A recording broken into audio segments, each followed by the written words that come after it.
where Alabama and Oklahoma, two of college football's most legendary programs, will kick off this year's college football playoff. The winner will go up against the #1 seed Indiana in the quarterfinals.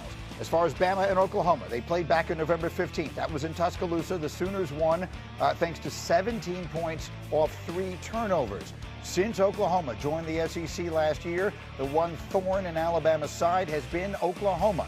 Brent Venables has gotten the better of Kalen DeBoer in both meetings, outscoring Bama by 23 points. In the 2 games, OU has created 6 takeaways while turning it over themselves just once. So we'll have a couple of cracks at this game here this morning. We'll get to the little picture as we continue. We'll actually go on the field. But let's start with the bigger picture with Josh Pate here, the commissioner of college football. And he might as well be. There isn't one. He absolutely should be, and is. he would be the best person to do it. If there's a lot, I think, of speculation about Kalen DeBoer, the head coach at Alabama. If Alabama loses this game, then what?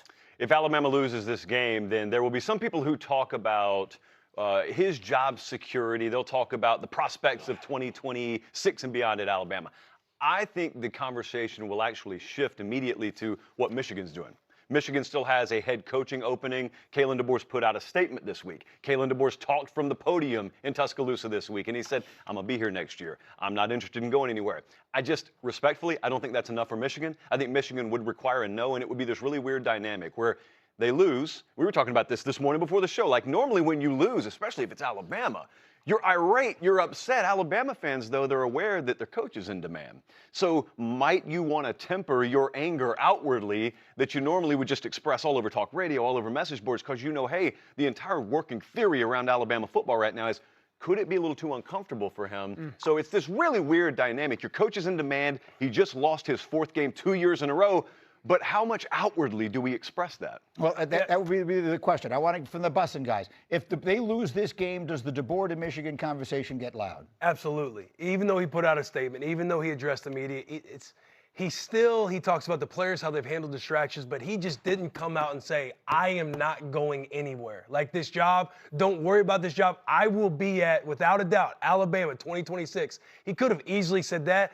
I think it's going to get loud. I think all eyes have been on this Oklahoma-Alabama game. If Alabama loses, I can see Kalen DeBoer going to Michigan. It certainly will make the noise a whole lot louder, and the storyline that we all deal with, it'll be much more exciting for all of us to watch. During that press conference, he obviously released a statement. He acknowledged the statement that he made, and then somebody asked him, hey, are you going to be the coach in 2026?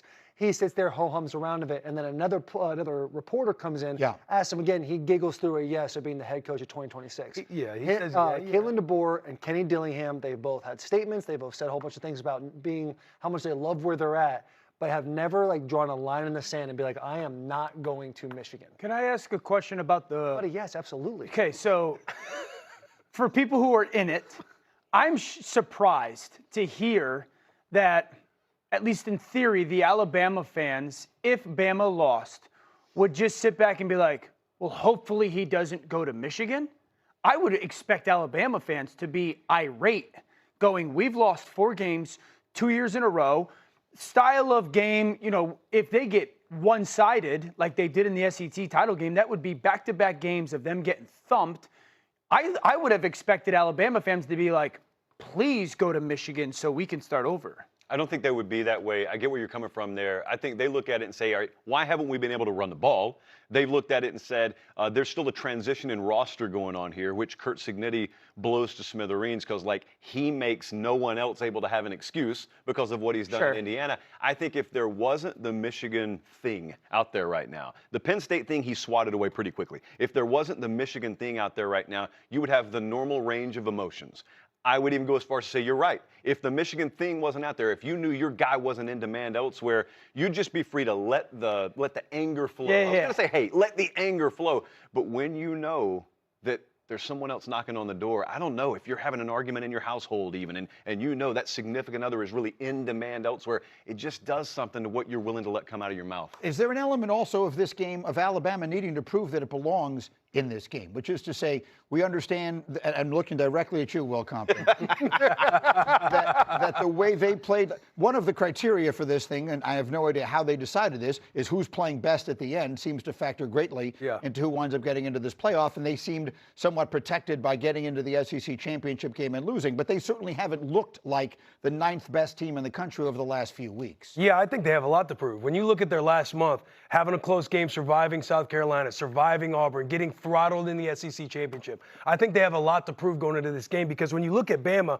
like I'm sitting here looking at, okay, is John Mateer, is he going to be healthy for this game? They have defense, they have special teams, they can win field position. They're going to be at Norman, Oklahoma. And then when you look at on the other side with Bama, I'm wondering if something's up with Ty Simpson, because when you look at his body of work throughout the year, he's thrown around 68, 70% all year, averaging about 280 yards a game, and then he threw for 22 touchdowns and 2 interceptions. And then you look at what he was averaging over the last few.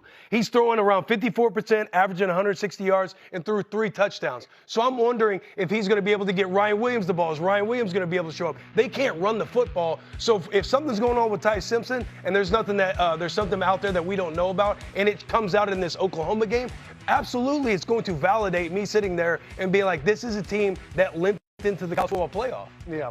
When it comes to whether they should be in or should not be in, we're talking about who's most deserving, not who's the best in that moment. That conversation really takes place with Miami and Notre Dame. But with Alabama, they absolutely deserve to be in the playoff. When people want to talk about the SEC championship and what happened to them in that game, they earned the right to play in that game. Ole Miss, Texas A&M, and Oklahoma were 3 teams that are also in the SEC that weren't good enough to be in that game. So you can't penalize Alabama for being in it. I would agree with what Will is saying, because you got to stop using the words earn and deserve with the college football playoff. Why? That's never been a part of it. Your deserve is subjective. It's never been deserved. It's who are the teams that qualify? Would you say, okay, all right, go back to Will Compton's argument, Notre Dame and Miami. Who is probably the better football team right now? Notre Dame. Okay. How about Notre Dame or Alabama? Notre Dame. Okay. But Notre Dame lost to Miami week 1, and then lost to A&M. Right. I was in favor of putting Miami in over Notre Dame because of the head-to-head. Okay, exactly. So they were more deserving. They earned the right to be there over Notre Dame. Yeah, but the deserving was played out on the field, not in our opinionated minds. One way or another, I mean, the situation led us to where we are now. Feels like there's everything in the world at stake for Alabama in this game. We'll get to the Oklahoma side of it, and we'll get on the field as we go. Plus,